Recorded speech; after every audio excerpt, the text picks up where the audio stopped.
Okay, so I want you to start and work on solving the 3 warm-up problems. Go ahead and pause the video. And when you've finished all 3 of them, go ahead and turn the video back on and we'll go over the answers to them.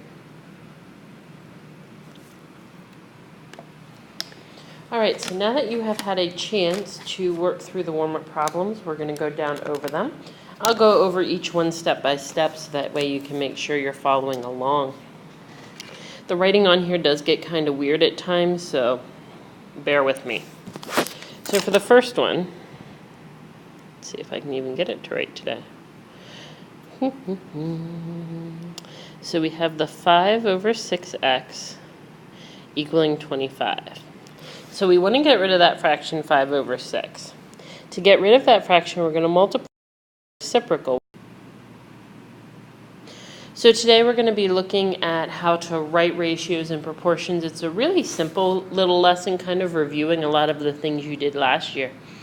Because last year, most of 7th grade is focused on proportions and comparing those 2 ratio amounts. Remember that a ratio is a comparison of 2 numbers, whereas a proportion is a comparison of 2 ratios. Ratios can be written out 3 ways. Ratios can be written as 2:3, read 2 to 3. It can be written as the fraction 2 to 3, and it can also be written using the word 2 itself. We're going to be using the fraction version this year. It's just more mathematically accurate and allows us to work more with the ratios than the other 2 methods would allow.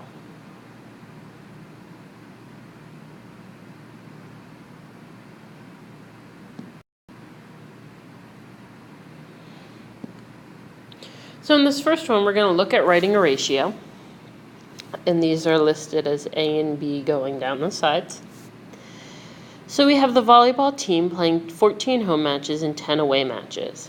So we went home matches to away matches. That's the other thing that's really nice with ratios, is the information is given in order to you. So home matches is 14. To away matches, which is 10. We are going to write it as a fraction. We do need to make sure we reduce the simplest form, and we will get 7/5. Now we're just using the fractions as a way to write the ratio. So we're not going to be changing to mixed numbers. We're going to leave it improper, but you do want to make sure that you reduce as much as possible. Part B, the ratio of home matches to all of the matches. So there are 14 home matches. If I add the 14 home matches and the 10 away matches, I get 24 matches altogether. Again, I can simplify. I can divide top and bottom by 2 and get 7 over 12. I would like you to go ahead and try this one on your own. Again, pause the video. When you believe you have the answer, turn the video back on and we will go over the answer.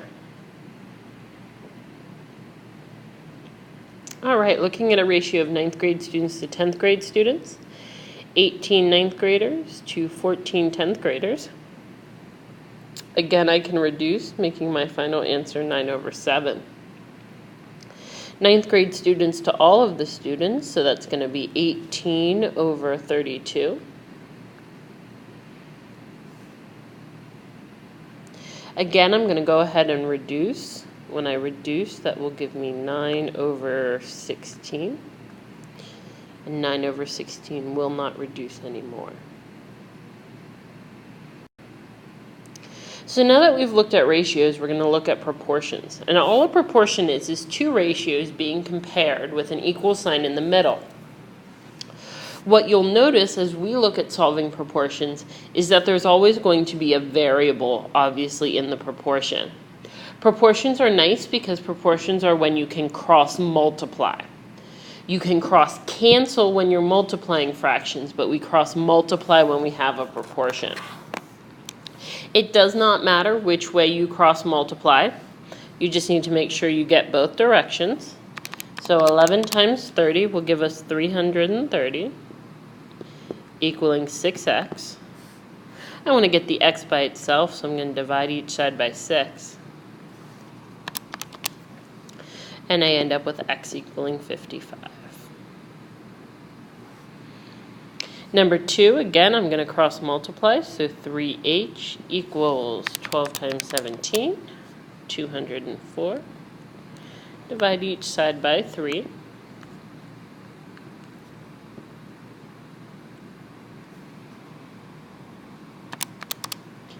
And I end up with 68.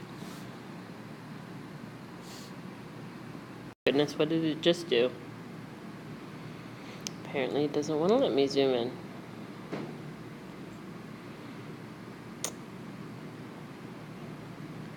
And that's back a few pages. This is the same thing. We're just using that cross product property again. So again, I'm going to do 8 times 15. And I end up with 120 equaling 6x. Divide each side by 6. And you get x equaling 20. Now in number 2, you'll notice we have 2 x's, 2 variables, and we also have an addition sign. The denominator of the second fraction is actually an entire quantity, and we want to leave it together. Okay, so whether you put parentheses around it or whether you remember that we want to leave it together, make sure you're aware of that. So 8 times x is 8x, and then we actually have 4 times the entire quantity x plus 3. I don't recommend you try to multiply that out in your head. Don't distribute in your head. You're more likely to miss one of the pieces.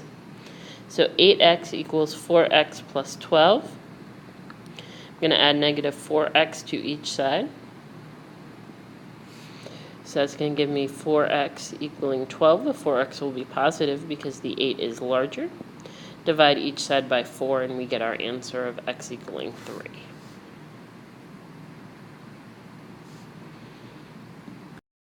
Subtract. Go ahead, try these on your own. Again, pause the video.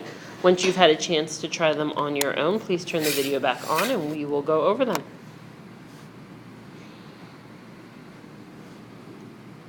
All right, so now that you've had a chance to look at these, we're going to do 6 times negative 49. And I get negative 294 equaling 7 times the quantity a plus 7. So 294 will equal 7a plus 49.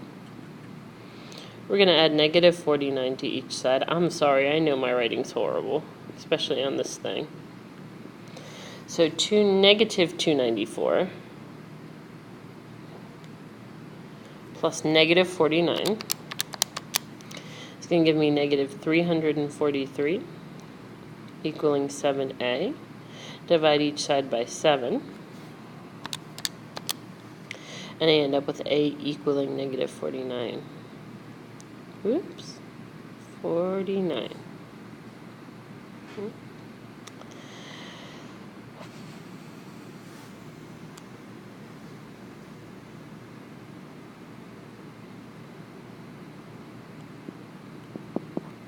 I'm trying to zoom in, but it doesn't seem to want to let me.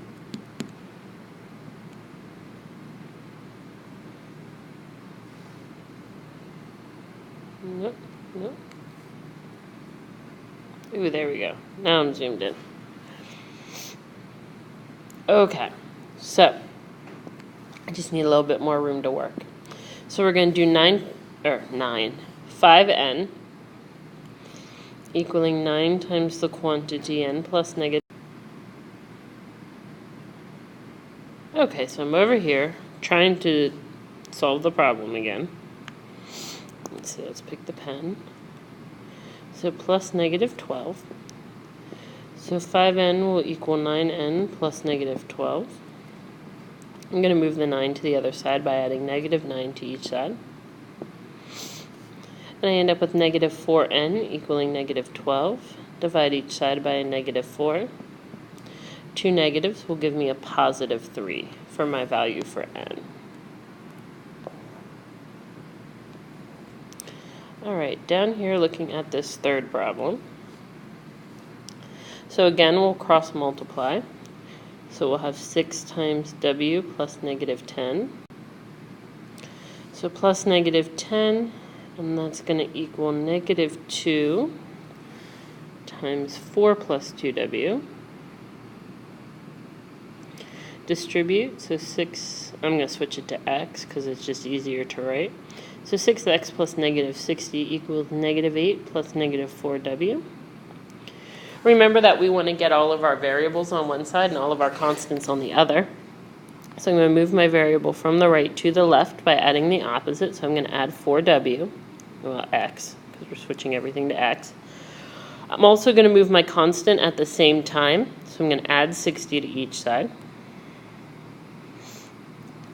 And I end up with 10x equaling, that would be 52. Divide each side by 10. And you will in fact get a decimal for this one, and that is fine. You end up with 5.2.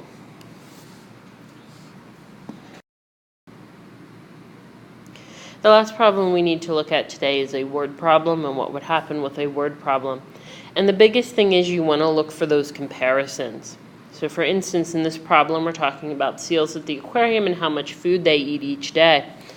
And it says for 8 pounds of food, you have 100 pounds of the seal. Okay? So every 8 pounds that I feed them, they need to weigh 100 pounds. So I have food on the top, I have weight on the bottom. Well, now for my second proportion, we need to make sure our labels are staying matched up. So since we know the seal weighs 280 pounds, that's going to go down with the 100 in the denominator because that is the weight of the animal. And we're looking for how much food this seal is going to need to eat. So 100x equals 8 times 280. It gives me 2,240, maybe. Divide each side by 100. And you figure out that this seal needs 22.4, and it is pounds of food. So you do want to make sure you put a label on there. So that's just kind of the basics of proportion. Your homework tonight is a worksheet. If you do not have it in front of you, you can get it either off the team calendar by going through my webpage and actually clicking on the homework assignment for tonight. It should be linked. There are also worksheets listed on the website itself if you want to go through and scroll through them. If you have any questions or any concerns, please, as always, feel free to let me know.